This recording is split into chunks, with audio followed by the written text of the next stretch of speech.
Right. Where are you, by the way? I forgot to ask. I'm in Paris. Okay, because you studied in the UK, then your bio says between Tuscany and Paris. Yeah. So I wasn't sure where you were. Because I landed in Paris for a residency at the Cité des Arts, which is this mind-blowing place where you find like 300 studios for artists, curators, musicians. I mean, all sorts of disciplines within the arts, not just visual arts. It's like being on Erasmus in an artistic city, but you're a bit older, so you're not so stupid, thankfully, and you make the most. Well, not always, of course, but yeah, we'd like to think we're older and wiser, but no, we're just not broke. I started that residency in January 2019, supposedly to finish my PhD. And then I got another commission. So I focused mainly on that and didn't finish the PhD there. But it was kind of helpful to be there because I had to consult artworks that were in Parisian museums collections. And then I fell in love with the city, as you do. I mean, it's such a cliche. I decided that I was going to be based in Paris. I decided already in 2016 that I'm a European and I cannot live in a place that leaves Europe. So I did my own Brexit.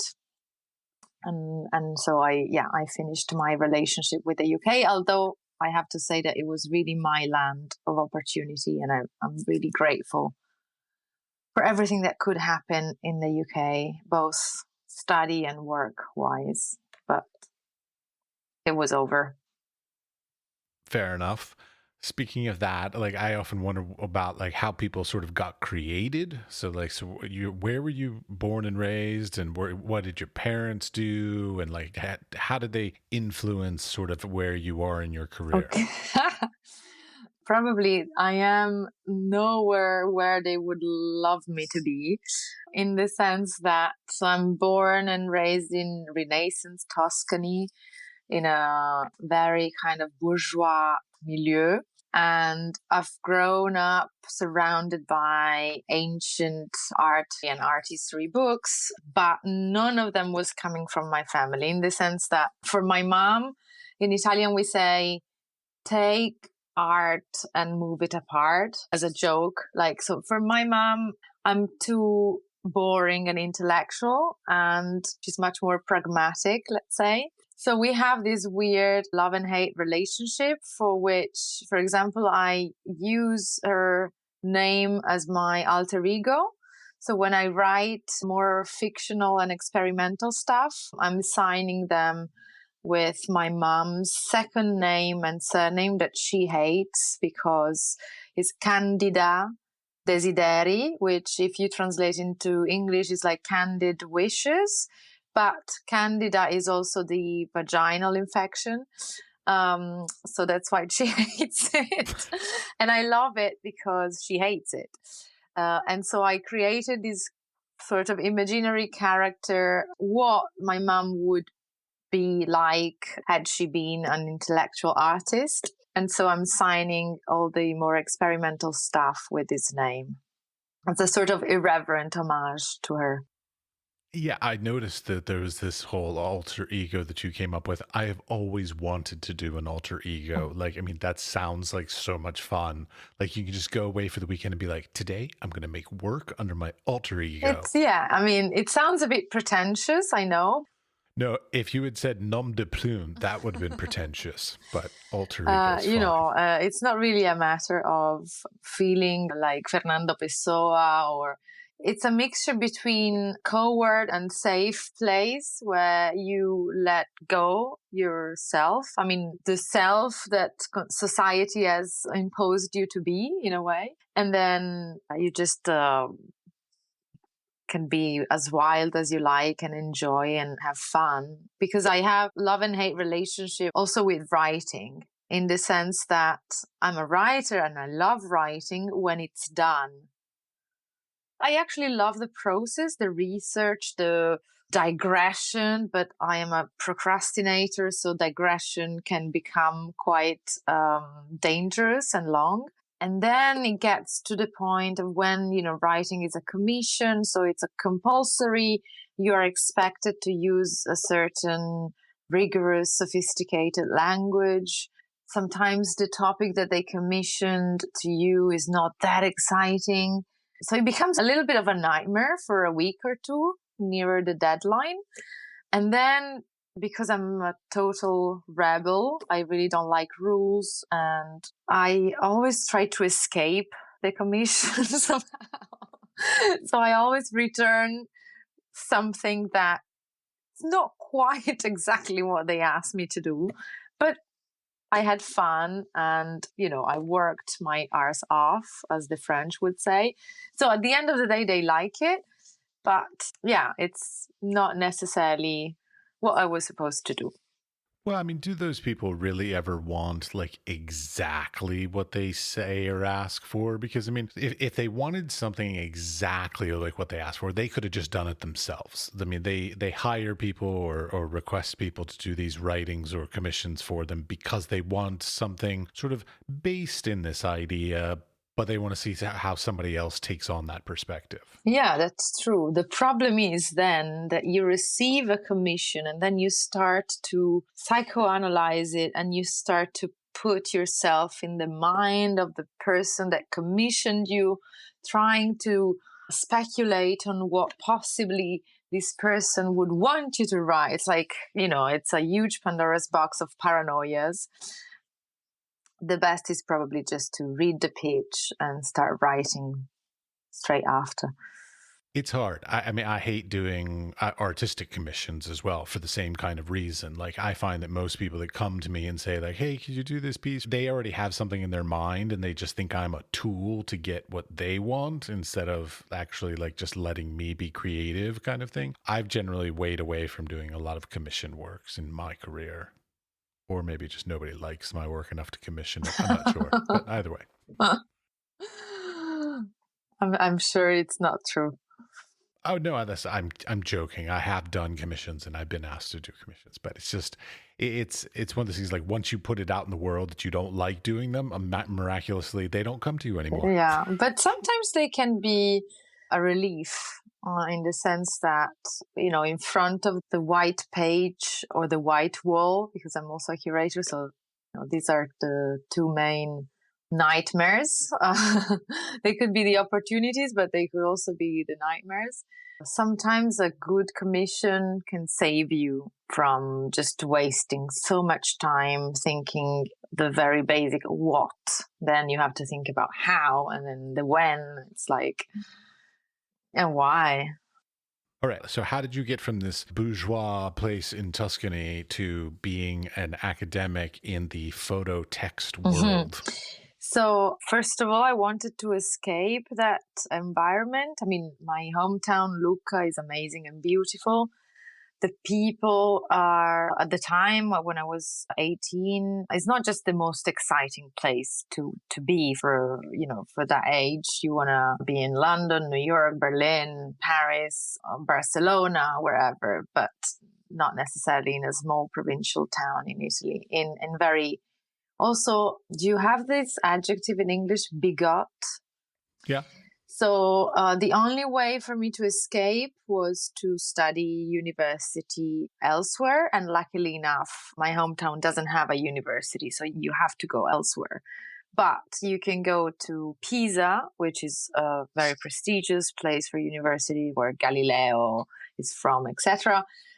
But it's only 20 minutes driving. So I knew that if I opted for that place, it wouldn't have meant emancipation from home, etc. But my parents weren't that open. I mean, they will never admit it. They will always deny this. This is a huge conundrum that we have and we will never resolve. But I remember that they were pretty much either you study whatever you want, but you study in Pisa and you live with us, or if you want to go somewhere else, like Milan, you have to study economics at Bocconi University, which is like one of the most prestigious business schools in Italy. And at the time, I didn't even know that behind an equation, there is a line in this. Like, my knowledge of mathematics was really bad. because I studied what is called Liceo Classico. So it's a classical high school in Italy where you study ancient Greek, Latin, philosophy, history, literature, history of art, and only like 2 hours of math per week. So at the end of the day, it's kind of their fault if I'm in the humanities, because if from when you're 14 to when you're 18, 19, you study just, humanities, of course, it's difficult to develop an interest in more scientific subjects. So I said, okay, fine, then I'll just apply for this business school. And I got accepted. I don't know how, possibly because the admission test was a lot of like scientific stuff. And then I realized that obviously I couldn't care less about economics and finance and business, etc. The only subject that I was interested in within all that field was development economics. And basically, I decided to use this business school as a sort of travel agency. And I was knocking at the door of the international relations office every semester. And I only spent very few months in Milan. And then I did my exchange program in South America, in Chile. I worked 1 year in New York. So I was really never in Italy and never in Milan and never really studying economics, really. And when I was in Chile, I started development economics, and then I did something, I think, kind of illegal, in the sense that I studied Latin American literature, which, of course, for my business school was not going to be converted into any sort of economics exam, because there is no correspondence whatsoever. But I kind of cheated a bit, and I said that I studied economic history in Latin America, but it was actually the history of Latin American literature, which made me obsessed and passionate with Latin American literature. And so that experience in Chile was really mind-blowing, in the sense that there I realized that what I really wanted to do was to go back to the humanities as soon as possible, no matter what. But then I also fell in love there, so I needed to find an excuse to prolong my stay. And I did an internship at the United Nations. And I was working with in Chile. Yes, there is the Economic Commission of Latin America and the Caribbean. And I was working with this amazing communist economist, Andres Solimano, who was also a friend of Fidel Castro. He used to work at the World Bank. So he was basically like a sort of intermediary between Fidel Castro and the US. So huge, amazing anecdotes and story, like the best boss I've ever had in my life so far. Together, we wrote a paper on economic democracy. So that's when I started academic research. It was not yet in the field of arts and photography or even literature. It was in economics, especially like economic democracy. So like researching Marx, Pollyanna, and trying to apply it to Latin American countries. But then I also got frustrated, because I was like, okay, I'm writing about poverty in Ecuador from a luxury office in Santiago de Chile. This is not exactly what I thought that development economics was going to be. Probably I should have started with working for an NGO. But I realized that I loved research. I loved writing. I loved searching for articles, questioning theories, developing new ideas, etc. So I just realized that maybe the subject was not the one that was meant for me. But if I changed subject, then that could be my career. Unfortunately, Italy is quite a rigid university system, in the sense that if you studied economics before, if you did a BA in economics, you can't access a Master of Science or an MA in literature or arts. You have to restart again with 19 years old people. And at the time I was 24. And so I was like, okay, forget it. So what could be the best compromise between a degree in economics and a passion for arts and literature. And then the most logical option was like, okay, a publishing house. A publishing house, at the end of the day, is a company that publishes books, and books are objects in which I can believe and for which I can work. But again, in Italy, if your surname is not Feltrinelli or Einaudi, it's impossible to get a job in a publishing house. So you have to do a master. So I did a master in publishing at the Fondazione Mondadori. Then, thanks to this master, there was another compulsory internship that I did. So I started as an intern, and then I spent 2 years working in this publishing company in Milan called Bruno Mondadori. They used to publish nonfiction books, and with a specific focus on art theory, photo theory, and history. So I ended up completely fascinated. And I was in the publicity department. And so you have to read a book in order to promote it. I mean, at least I was that rigorous.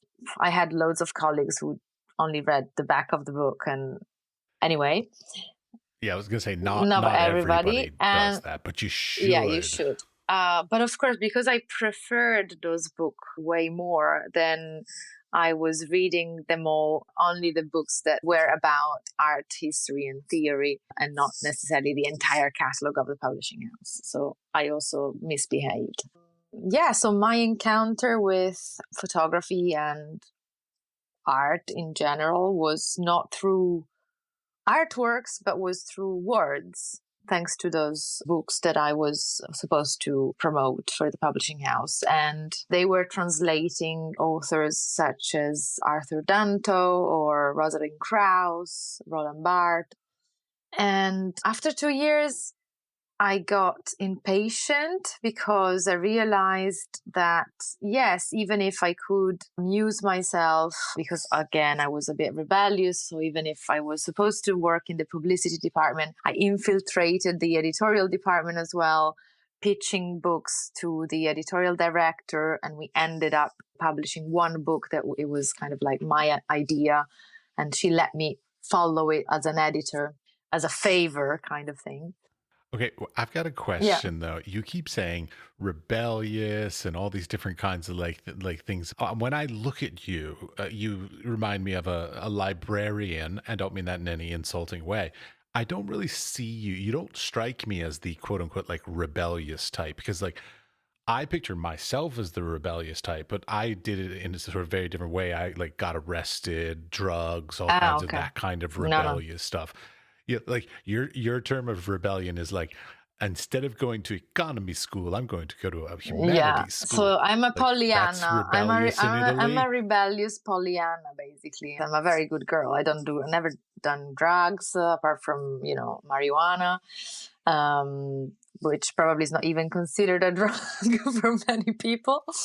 Not in some countries, yes. No.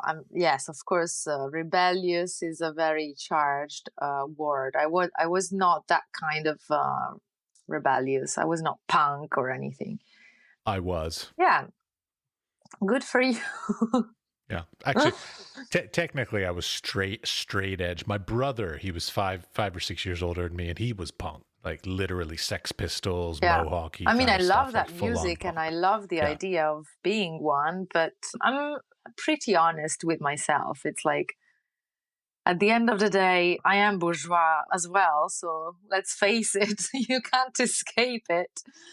So I prefer to live the experience vicariously, let's say. Yeah. That is an excellent way. Okay. Yeah, I totally understand that. Now, I want to go on to something else, though. Like the term in your little bio and everything you seem to be doing, the words photo text is like a prominent part of it. Now, I want a sort of a definition of that, because to me, there are so many different variations and combinations of photo text. So like, is it just literally anytime there is a photograph with an associated text, or are there more finite definitions within that? Yeah.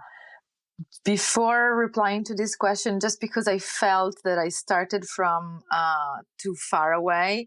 So to finish very briefly, basically, Yeah, bring us to today. I wanted to study something that allowed me to compare photography and literature, and didn't really exist, at least in my country. It was just one course at university within an entire degree, whereas in the UK, specifically at the University College of London, they had an entire master in what it's called comparative literature, where you can take literature and compare it with whatever you want. And so that's how I ended up comparing the two, and how I ended up being obsessed with photo texts. Thank you, because otherwise it sounds a bit dispersive. So photo text is basically an object of study, knowledge, and art, where both the photographic image and the word or words constitute the artwork. For example, in a photo book, if there is a text and that text happens to be an introduction or a preface or a critical essay by a scholar that is contextualizing the photographer within the more broader history of photography, that's not a photo text. A photo text is when text is part of the artwork. So, for example, Karen Noor, Belgravia from the 80s. And so when the artist happens to also install the body of work in the form of an exhibition, you visit the exhibition and there aren't just images on the walls, but there are also text, either because they invade the photographic surface. So the photo and the text happen to be together in the same frame, or because they are handwritten, for example, in the case of Dwayne Michaels, just outside the photograph, but on the mount on the same paper, let's say, or they happen to be separate but next to each other. Martha Rosler, the Bowery into inadequate descriptive systems. So there are multiple graphic solutions for photo text, but a photo text is only really a photo text when text constitutes the artwork for me. All right, I'm sitting here nodding along with you, and I don't know half those names you just mentioned, but I know some others also. So, like, I'm gonna go with it. Yeah, I mean, I the ones that came in my mind were like Barbara Kruger. Yeah, Um, totally. Shit, who's that other one? Yeah, you said Dwayne Michaels. I mean, even Allen Ginsberg did some photography Yeah. where he also did the captioning underneath Yeah. and kind of stuff. So it sounds to me like when you're saying this is basically artwork where the photo and the text cannot be separated, that they are both part of the entire piece. Yeah, but it also works the other way around if you start from literature, for example. So a writer such as Siebold, The Emigrants or Austerlitz, his novels from the 90s. These are novels where they are conceived to go with photographs. So you don't remove the photographs from the novel. The novel comes with photographs, and the photographs are not illustrations. They are literary devices in the novel. In the same way that a character in the novel has a role, the photographs have exactly like a specific role in the novel, and the novel doesn't make any sense anymore if you remove them. I get it. Yeah, no, it's much more clarified because I was also thinking like when you think photo text, it could be the titles of pieces, but they would not be in the piece. And so that would not constitute it for your idea. It was the same thing with like titles of a series or even title of the book. So that text is not what we're talking about when you are addressing photo text works. That's a very good question in the sense that the title, it really depends because, for example, if we think about a photo text by Dwayne Michaels. I know those. It's good. Go Yeah. ahead. Especially the one whose title is There Are Things Not Seen Here in This Image, something like that. I don't remember the exact words. And then he hands write. So you have a kind of very standard and almost kind of empty and seemingly boring photograph of the interior of a pub with no human presence. Nothing really special is happening in this image. And then he lists all sorts of things that you cannot see in the image because, it was... now I can't remember by heart, but like he was saying, my t-shirt was wet with transpiration. Somebody came to speak with me. It was time to go, blah, blah, blah. So all these, it lists all sorts of things that you cannot see in the image. And then the image title is all the things that you can see in the image. So in that case, it's tricky not to include the title. The title is also part of the narrative. For example, Barbara Kruger, she entitled all or most of her photo texts untitled. Yeah, how do you feel about that? People titling artworks untitled. From a purely pragmatical point of view, it's a pain in the neck because as an academic that you're about, you're writing an essay and you need to quote that. And at the end of the day, you still have to write the bloody text that it's in the image. So can you just please title the image with that? Now I have to double my effort and I have to put untitled and then in brackets the text of the photo text. So it's annoying. I could just imagine an entire academic thing just looking at like Barbara Kruger's work and just having to say untitled number 1 versus untitled number 97 versus untitled 362. Yeah. It would make no sense whatsoever. So like from an academic perspective, I totally understand why that would be very annoying. Yeah, but I quite like that you don't even need to put untitled. You just don't put anything and you just show the image. Wouldn't that be amazing? Like it is one of those like pet peeves of mine as an artist. Like people who go into the visual arts generally go in because we're not good writers or whatever kind of things. And so like we put all of our effort and our thought and our planning into the creation of the work. And then to have to like almost like diminish the expansive idea that the work can express by limiting it to like a context of a title is sometimes very painful because you want the work to mean almost anything to almost anybody, but then you have to sort of focus it down by giving it some context by a title, which I find a little painful sometimes.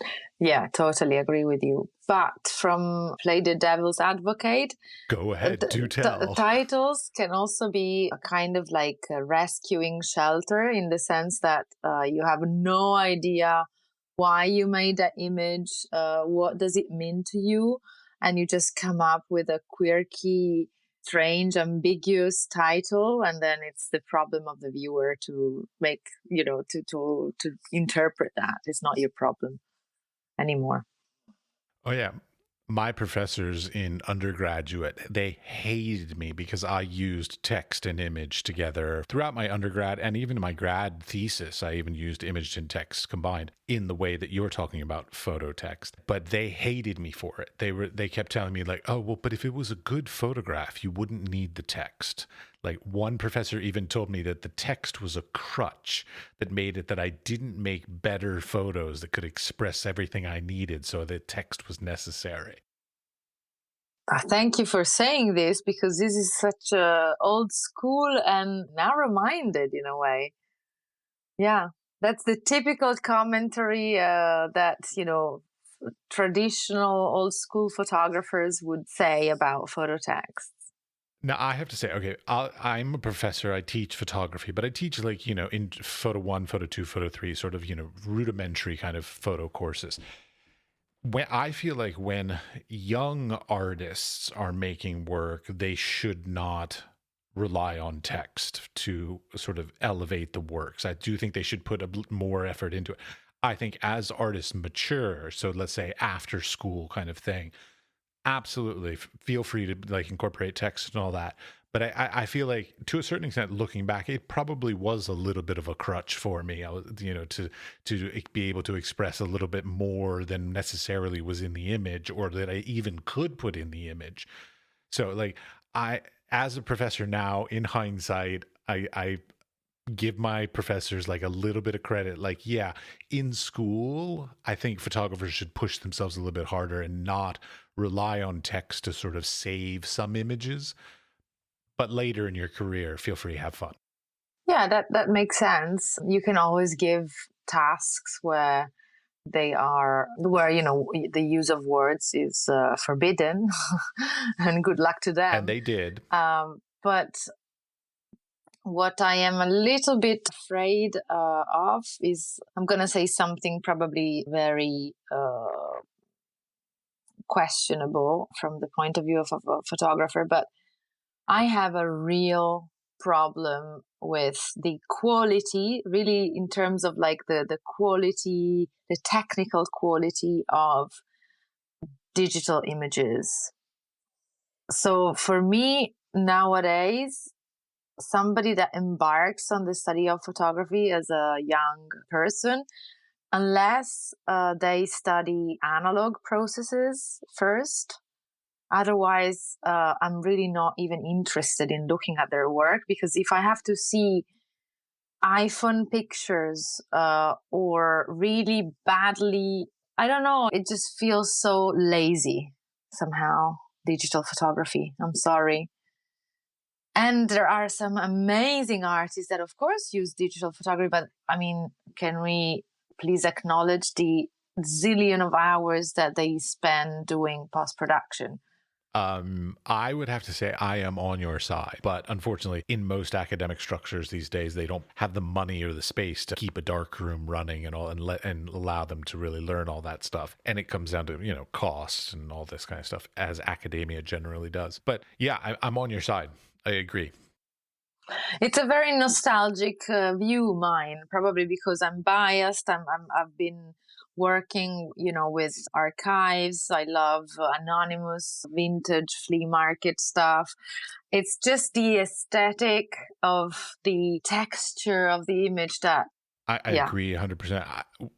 But we are both biased in that way. I mean, I grew up being taught in the darkroom, and then digital sort of came about during my lifetime. So yeah, I'm a huge fan of materials, like the actual papers and inks and ways that things are printed. Like, I fetishize over those kinds of things when I make my own work. I've tried out almost every paper on the market, trying to find just that right texture, reflective quality, density of color, all this kind of stuff, because a lot of people just think like a photo, you just print it on photo paper and it's done. And I'm like, no, like there's so many varieties of ways to express a photographic image. You even going back to alternative processes, your Van Dyke Browns, your cyanotypes, your platinum palladium prints, up to the digital stuff. So like there's such a range of just the material expression, not even the content of the image itself, but the method of material expression that I absolutely love. Like, I fetishize over that to no end.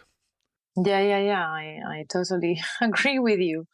The problem is that, as you said, this has become a luxury opportunity for students nowadays to be able to study in places where dark rooms and some processes are just unconceivable. You have to have the budget of Chuck Close, perhaps, to do the daguerreotype of, Kate Moss or whatever. Oh, there are only, I think, like 10 or 12 people in the world doing daguerreotypes, because also they're very dangerous. I mean, you were talking about mercury vapors. Come on.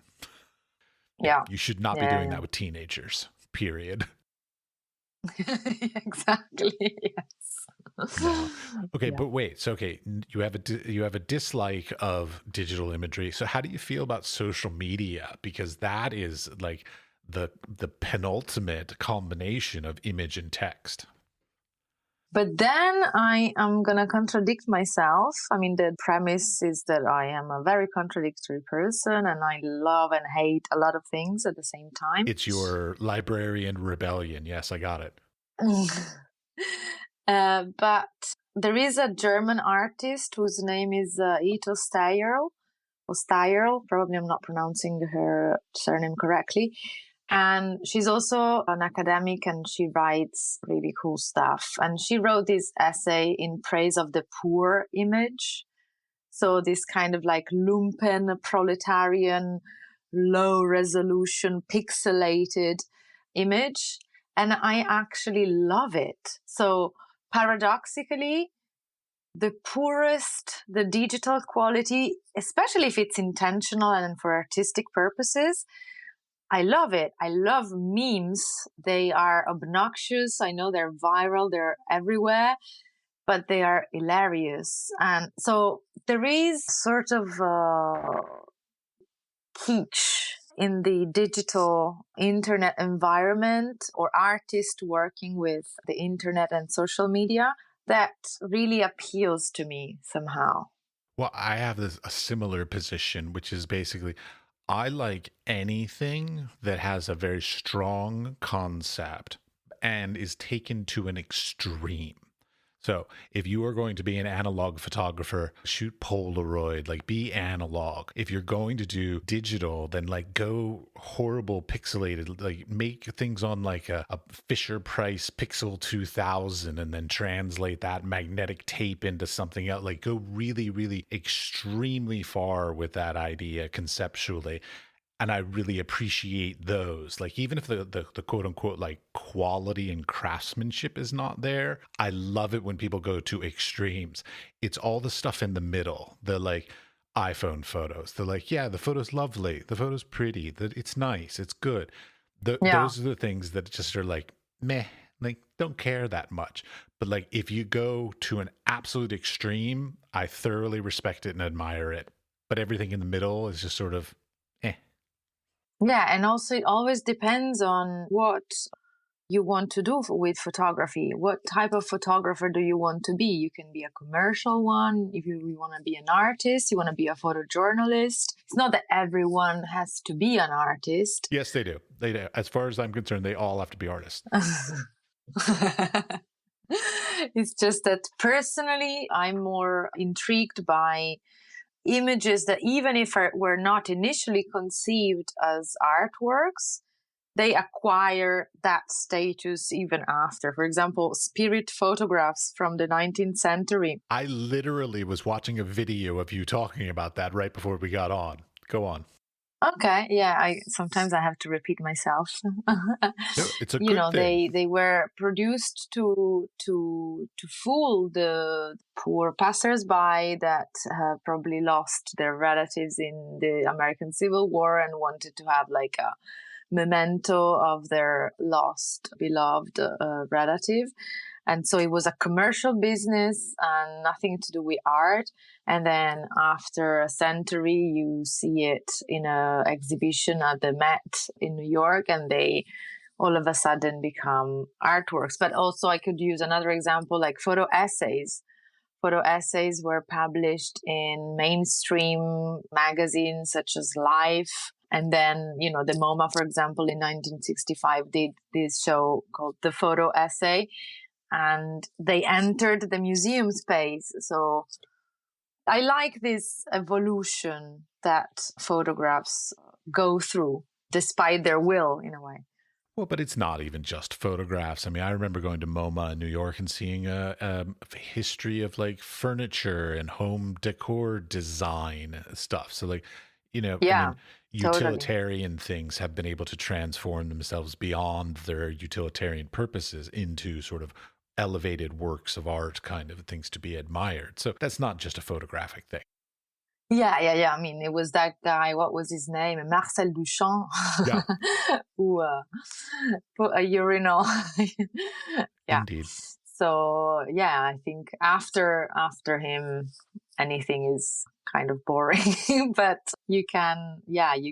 Oh, I really also love when that happens from the curatorial point of view. So curators that are my big heroes, for example, Massimiliano Gioni or Harold Zeman, they curated exhibitions, and at some point probably they felt the need of having an object in the show because it just made sense conceptually.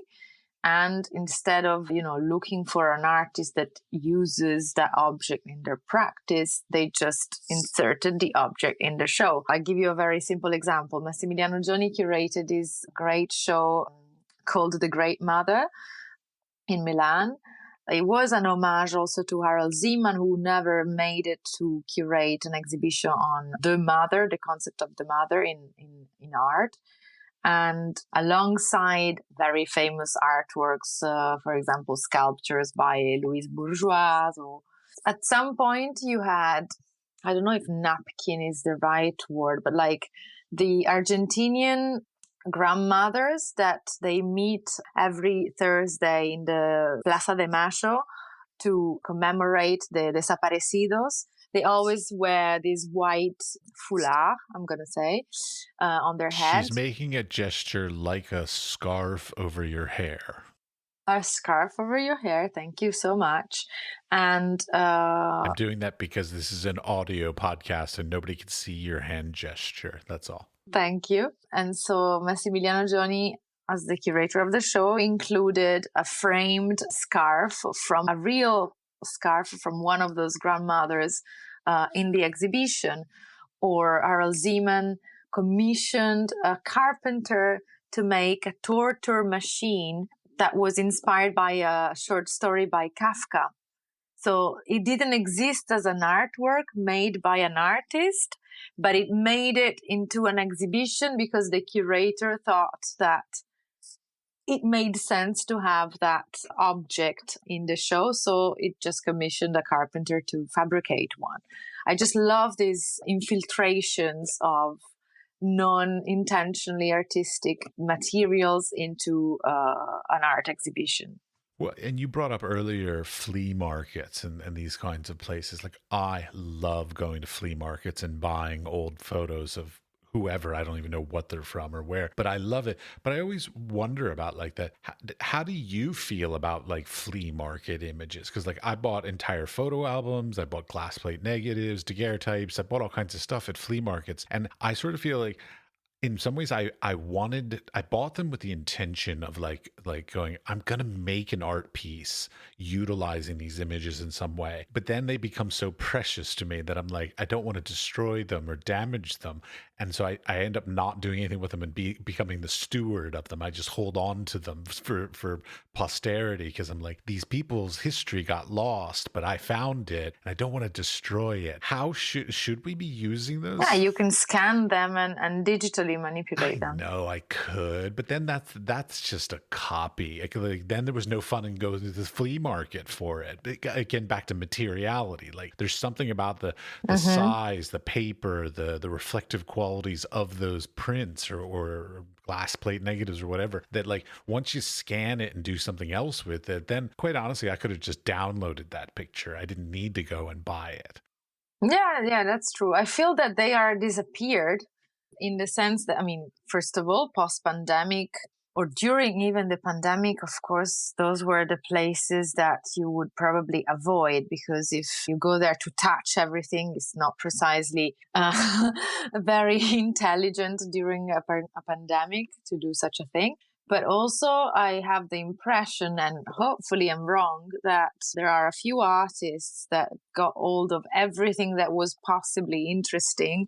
And Peter Feldman, Joachim Schmidt, Eric Hessels, and that, you know, that there is practically almost nothing weird or eccentric left for us normal people to find. Also because from the 90s, 2000s, the prints that you find are not so exciting from an aesthetical point of view.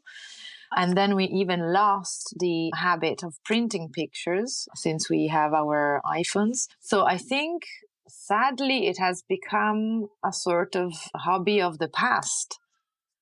I haven't been in one for ages, at least 3 years, which is a shame on me because normally I used to go every week 3 years ago. There are some great ones in Paris, actually. Yeah, I should try and go. And my favorite one that I ever went to in all of Europe was Budapest. Had a magnificent, some guy or girl, I don't know who it was, had an entire like set of stalls. So it wasn't just like one stall, it was like 3 or 4 stalls put together of nothing but glass plate negatives. Tens of thousands of them. Like I have no idea where they got them. And it's just an insane collection. I loved it. I sat there for like 3 days. Yeah. Then I think that's when text comes back again. I think it's a wonderful source of inspiration for writing as well. And you can, obviously, in a fictional way. So if you are that kind of person that wants the truth behind the photograph, forget about it. Overrated. But I think, yeah, I think writing something in response to them is also something that can be totally done when you find these gems in a flea market. I have always wanted to do like an entire, like go through my entire collection and find a whole bunch of ones that sort of look similar and like literally like write an entire family history about these fictitious people that I believe somehow were associated with each other over decades, kind of thing throughout my collection. Never gotten around to it. Maybe that's another project I can work on. Do it for the Photocaptionist then. Excellent segue. So please tell us more about the Photocaptionist. It was a more playful way to deal with my academic research. I needed a break from heavy theoretical essays and the hours I spent reading them. And I mean, it's all written in the website as well, but it sounds a bit lunatic, but it's actually a true story that I had this weird dream of this old grumpy man whose job title was photocaptionist.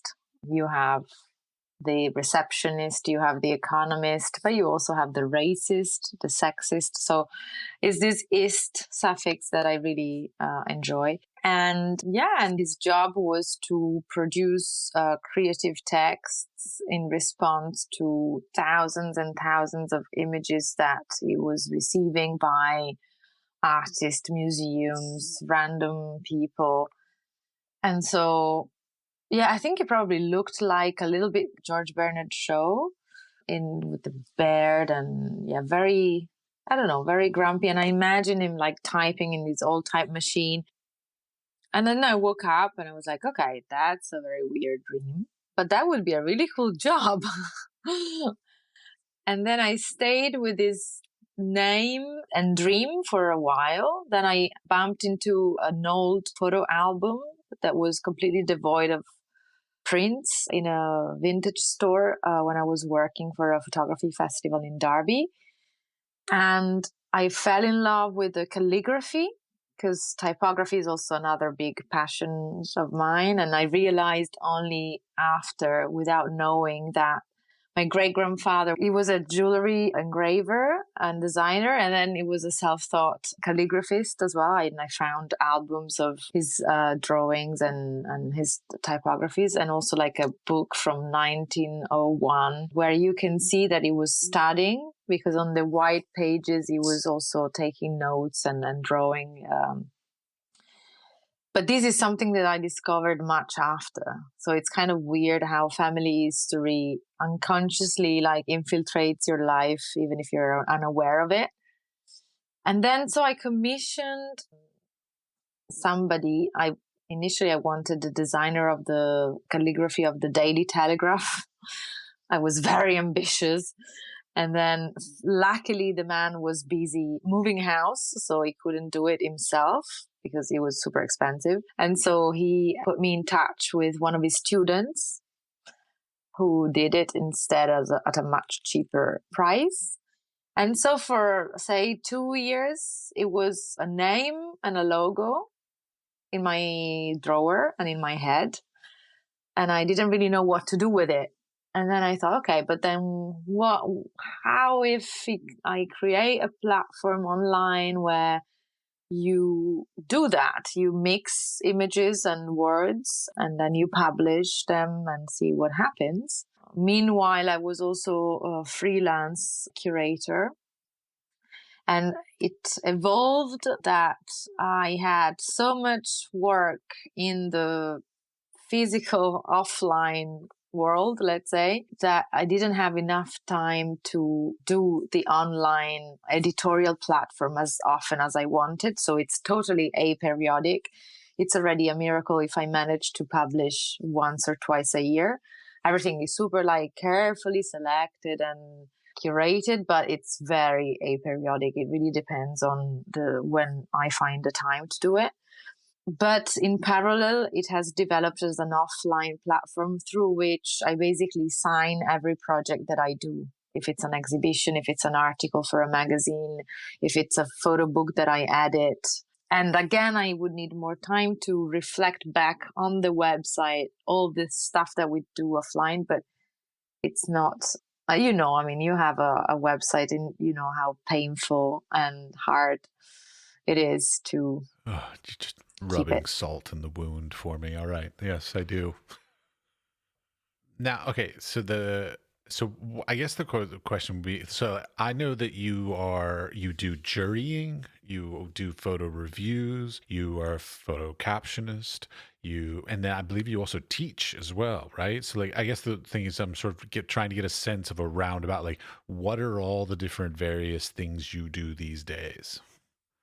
Apart from making images, I work with images. So yes, I organize and curate shows. Of course, as a freelance is not as easy as when I used to be in a public institution. You have to fight, you have to pitch, you have to network, and it's painful. But hopefully it's worth it. Let's see how it goes. I was super happy so far. Of course, the pandemic is not really helping because museums have already had to delay their own programming. Imagine the shows that are coming from outside. So it's hard times, but hopefully we'll survive. So curating, teaching, writing about photography, writing fiction from photography always because I need to be inspired visually, and editing photo text books, so helping photographers that make photo text if they want to publish a book and they need an editor. Sometimes I also help them find a publisher, depends. I have so many series of books that I'm ready to publish. Like that whole process as a practicing photographer of like finding an editor, then finding a publisher, then getting it that is so daunting because like you're talking about like being a curator, you have to network and know people and do that to try and get exhibition opportunities. Like same thing with publishing, as far as I'm concerned, it is very hard because that industry of course is not, let's say, huge money making conglomerates anymore so much. I mean, there are the big ones, they're your Taschens, all these kinds of things, but like outside of that it's mostly just, for lack of a better word, sort of vanity projects to be able to say I have published this book, here it is, kind of thing. But very rarely are people going to make money off of their photo books these days. Not the artist, no, maybe the publishers, as they ask the artist to come with money. That's something that I find obnoxious. Yeah, to me that's not publishing, that's different. Like that's basically self-publishing through a publisher.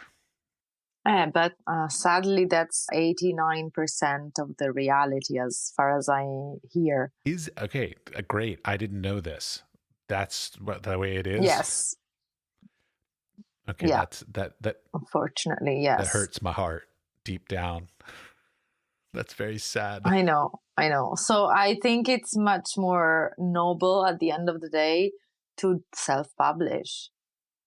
Of course, the main issue is distribution, which is always a pain in the neck. But perhaps you pay a distributor, and at least if you self-publish, you decide the designer, you decide the paper, you decide everything. It's true. With a publisher, sometimes you're even like, I've heard stories where not only the artist brings the money, but he's not even free, or she's not even free to decide how to make her book. Yeah, that to me that defeats the purpose of it. I mean, the point of making a book in my mind is that it's basically an extension of your creative process. So like you have your, let's say, your gallery work, your prints that people can buy, but then the book is another sort of interpretation of that work. I mean, I remember when I was young buying books that like I remember some of the early, Twin Palms used to do all these like matte surfaced books that were no glossy pages whatsoever, and I just was like, this is magnificent. Why isn't everybody doing this? The choice of the materials to me is of the utmost importance if you're going to publish a book, because to me, it's an extension of the idea. So yeah, it's a matter of discovering who are still the few virtuous publishers around. Not many, but there are, of course. But it just saddens me that self-publishing has become more prominent and possibly even the smarter way to go. I mean, it's hard because, again, I'm in academia also. Like, so in academia, a self-published book will not pass muster. Like, it won't look good on my CV. That sounds so horrible and pompous, but it's true. I understand. Yeah, but then, it really depends on why you want to publish a book. Because if you think about the very first books by Christian Boltanski, or all the artist books that were made by artists that then became super famous and, impossible to find and super expensive. So if your aim is immediate prestige and recognition and official academic acknowledgement, then yes. But then I wonder, is it really the good reason why you should publish a book? And you is not you. No, I'm a huge fan of like what I would call like zine quality photo books, like Ed Ruscha's like 76 gas stations and things like this. As much as I love a beautiful, crisp, pristine, monograph, I also thoroughly admire like a handmade, hand stitched or stapled, photocopied, whatever. Again, going back to the whole idea of just like, if you're going to do something, push it to its utmost extreme, basically. So if you're going to embrace the low quality, risographs or Xerox copies kind of thing, full on do it. Or if you're going to go the other end, the super high glossy, coffee table book, again, embrace that and sort of go that full thing. And it's those things in the middle that's sort of like, again. Yeah. Sometimes they can be over designed. So it's really tricky to find the right balance between. I always think that to make a book is like to make a movie, and the colophon should reflect that. So you need a photographer, you need an editor, you need a copy editor, you need a binder, you need a designer, you need proofreader, you need all sorts of people, and then of course the publisher, and it's a teamwork. Yeah, sorry, I'm laughing behind my breath because, like, to me, the first thing that when you said that the colophon should read blah blah blah, I was like, well, the first thing is if somebody wants to publish a book, they should know what a colophon is. Yeah, it's like the coda. But I would imagine a lot of people in the world don't know what it is. So yeah. I quite like the word colophon. I don't know. It's a beautiful word. Yeah, no, my master's thesis was a book, so like I have done books. So I know a little bit of the verbiage and the vernacular. So it's just funny because I'm like, most people in the world don't know what a colophon is. Okay, I'm sorry. I probably take too much for granted. We all do. I speak to my wife. She's not an artist, and I keep using art vocabulary with her, and she's like, I have no idea what you're talking about. And I'm like, no, actually, I didn't know you didn't know what that was. So yeah, we all do that. Yeah. She's an accountant, and she throws out accounting things at me, and I'm just staring at her with this blank expression, like I have no idea what you just said. All right, but I want to get sort of want to finish this up with like a little sort of a. So you've been, as I said, you've done some jurying work, you've done some portfolio reviews. So like, I guess the question would be for the artist or even the curator or all the different things you do these days, that's like looking to be part of that industry. Like, do you have any sort of things that you seem to run into that people make mistakes or sort of advice as to what people can try to do sort of now, so like not the same old stuff that's been said for decades, but like what are you seeing as things that are happening currently? I mean, I have a more optimistic vision and a more pessimistic one. I would love to hear both. So the more pessimistic one is that sometimes, unfortunately, no matter how good your work is, how impeccable you have crafted the artist statement, your portfolio, your application, your whatever, because that year there is another topic that is trendier for all sorts of politically correctness that I hate, then that project will be selected and not yours. For example, I find really annoying the fact that curators and editors after the Black Lives Matter movement, people that had never ever in their lives dealt with those subject matter, out of the blue, they improvised themselves experts, or they started to put on shows and books. And I find that so disrespectful, because it's just like exploiting something that is politically necessary and important, but done by the genuine people who already showed way before, the hashtag #MeToo movement exploded, etc., that they have always been dealing with those subjects, not just out of the blue the day after, scandals or riots happen. It's a bit too easy in a way. So that was kind of like the most pessimistic view. Well, but you're not alone. To a certain extent, I agree with almost everything you just said, because there's also the other stuff with like artists who submit to, like, I'm trying to think of like some festivals or grant opportunities or residencies where they have these inherent intentions, like they have a theme kind of thing. And so like no matter how good anybody's work is, like you might make the most magnificent landscapes, but if the popular theme of the day is family, like they're out, so like a lot of making like your career sort of advance is not just necessarily the craftsmanship of the building the portfolio, doing the statement, blah, blah, blah, all that kind of stuff that we all feel we have to do, but timing.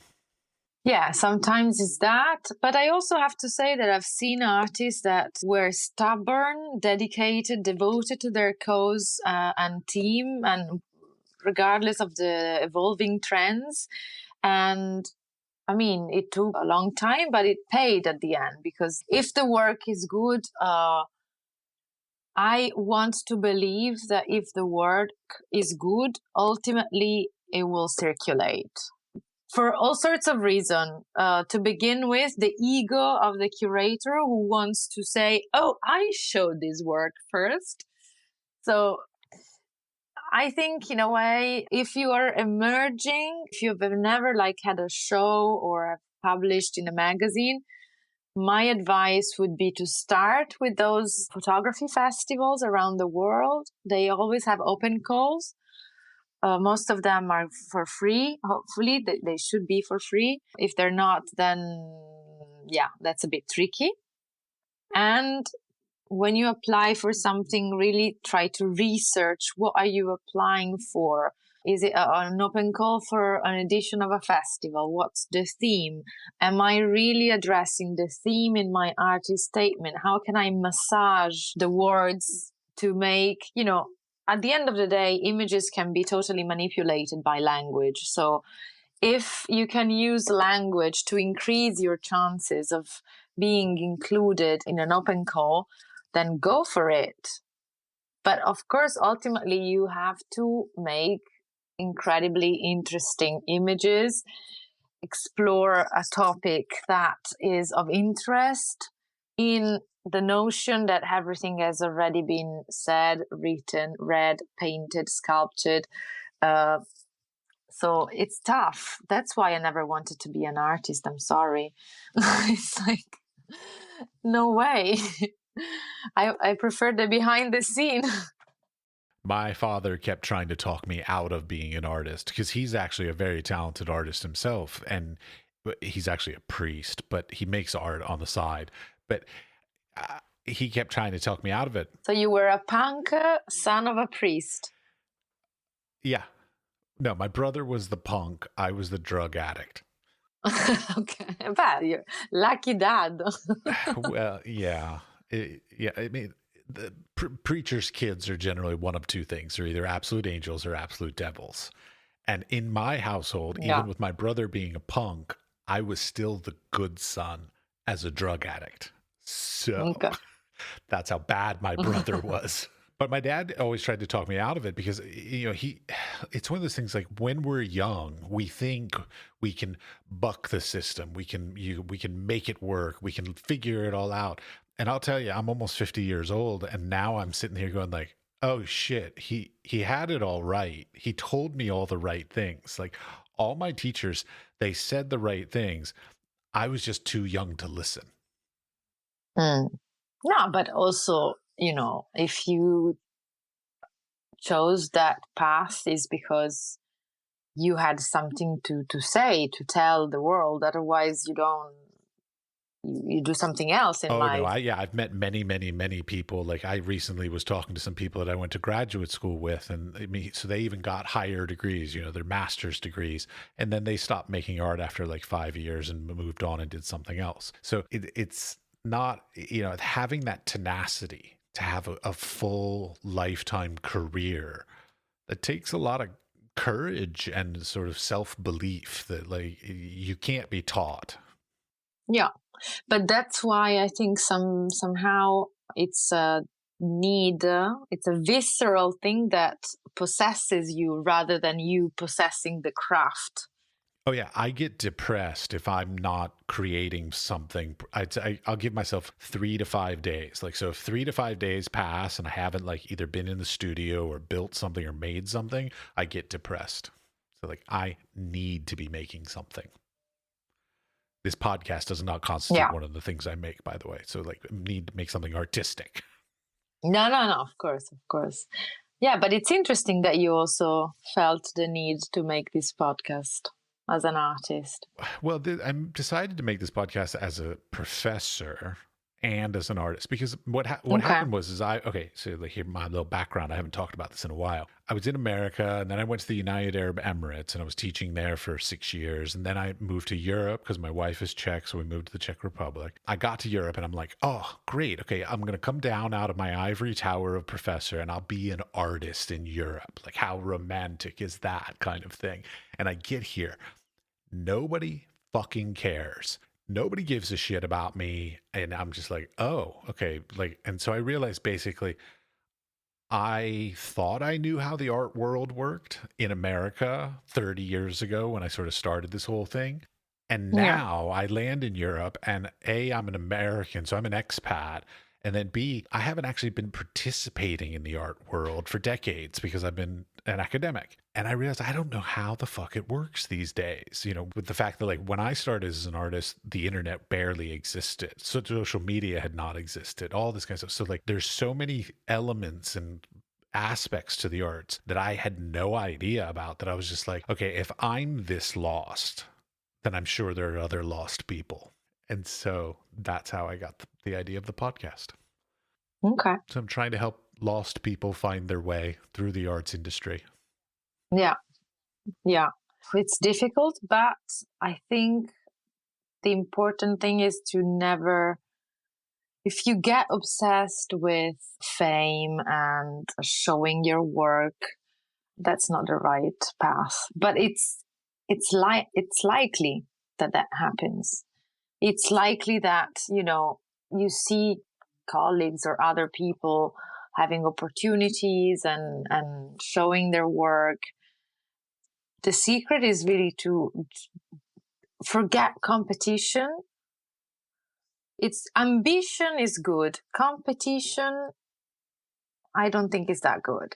Totally agree. I've always been of the opinion that in photography industry, so I'll take you to like what we sort of know a little bit about, that I found that photographers are some of the most competitive, creative people. Oh yeah, don't get me started. I don't really like photographers. Me neither.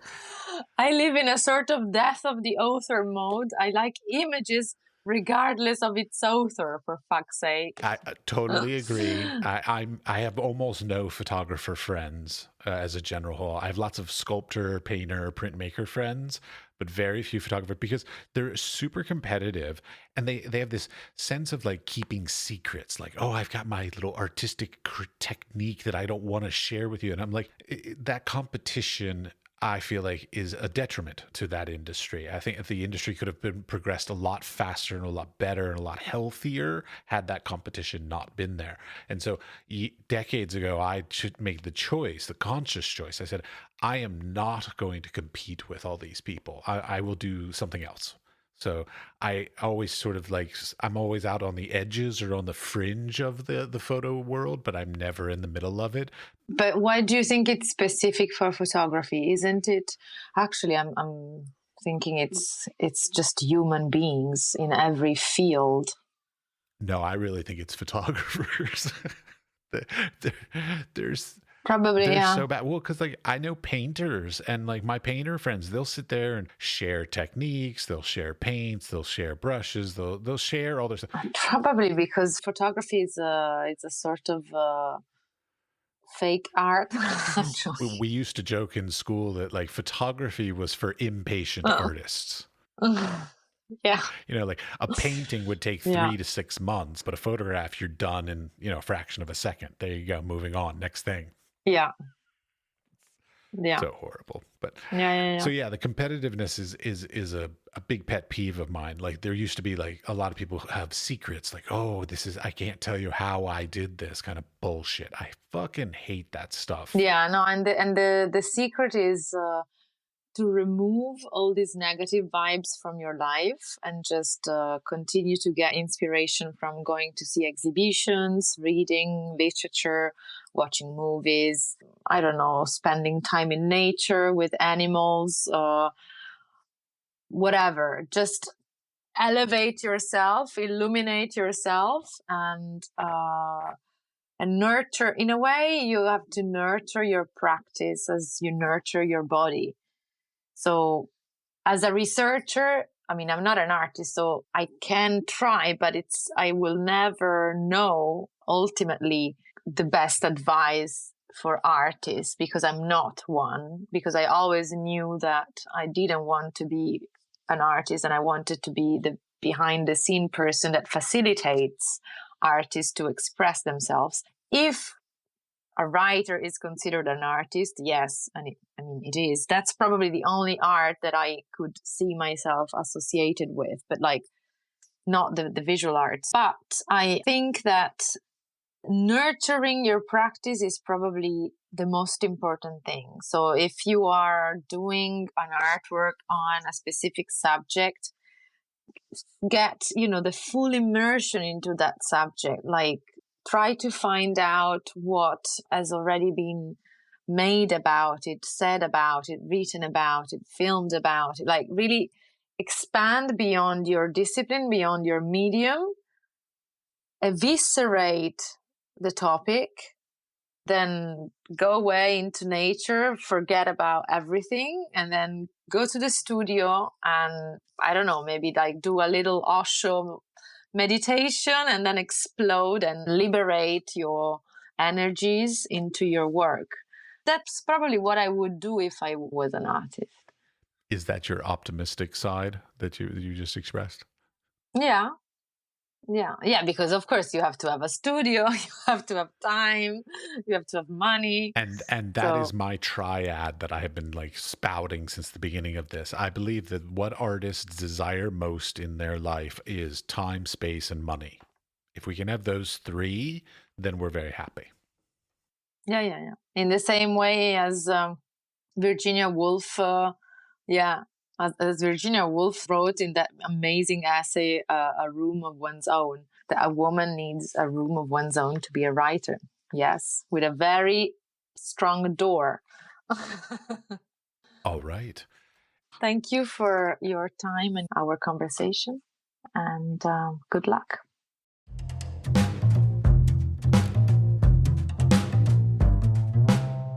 Before you go, we would like to thank you for listening all the way to the end of the conversation. We also would appreciate it if you would share the podcast with your friends, families, coworkers, and even studio mates. Anyone with an interest in the arts and creative industries. The building and strengthening of the arts and creative community, both today and in the future, is at the core mission of this podcast. They can listen and subscribe on Spotify, Apple Podcast, or wherever you get your podcasts. We are produced by 5014. The audio was edited by CushAudio Services, and the music was created by Pete Bybee. The Wise Fool Art Podcast is supported in part by an EEA grant from Iceland, Liechtenstein, and Norway in an effort to work together for a green, competitive, and inclusive Europe. We would also like to thank our partners Hunt Kastner in Prague, Czech Republic, and Kunstsentrene i Norge in Norway. Links to EEA grants and our partner organizations are available in the show notes or on our website, wisefoolpod.com.